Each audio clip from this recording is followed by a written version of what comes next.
In terms of crop damage, Larry was worse, but in terms of infrastructure, Yasi was worse because we lost the shed and lost our house in Yasi, but that didn't happen to us in Larry.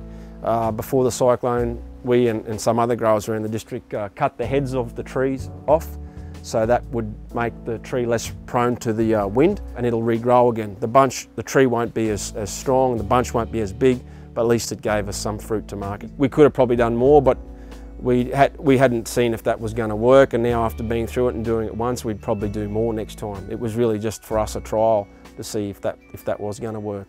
There's very little you can do when a tropical cyclone is coming. You can probably batten down the hatches like anybody else would with your sheds, machinery. Your crop is there to the mercy of nature. I had planned a holiday, the first holiday we've had in 25 years, and bang smack, I went away and we got the worst cyclone we've ever had. We were in North Vietnam and the internet service wasn't available. Newspapers, being in a communist country, wasn't real good. It struck that night, but we were none the wiser until probably 3 days later we got into a bit of internet service available to us. In matters like that, you think last of your material possessions. That's not important. The cane crop, your sheds or anything like that, but it was more so the people we were concerned about. It was just a massive job here in the farm. It was a job you just could not get in and fix up within a couple of months. 1 year's gone by of work fixing the farm up. It'll take another 2 years before I get back just to normal.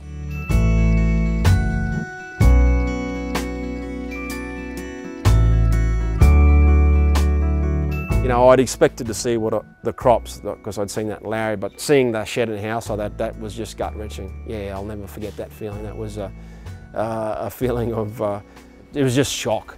It was shock that our house, that had happened, that the cyclone had picked big concrete footings out of the ground and lifted the whole shed and basically thrown it 30 metres on our house, and that was pretty devastating, and that takes a while to get through, but you just try and close it out of your mind and you get on and rebuild a shed and eventually hopefully rebuild a house and rebuild this farm, because at the end of the day, if this isn't going, we've got no income coming into our family. We picked a little bit in September, a little bit in October, and then we started having a reasonable supply in November and December, and as we came on, everybody else in the area came on, and what ended up happening was we ended up glutting the market. Most of the industry had a lot of supply in that December period, and so it resulted in a poor price for everybody.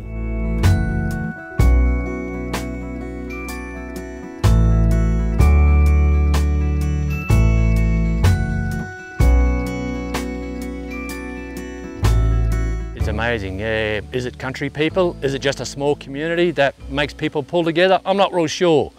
But I discovered that coming back from on holidays, just the way people had just picked themselves up and got going on with the job. They didn't cry for themselves or anything like that. Yeah, well, it doesn't matter. You're a farm wherever. You're always open to the elements.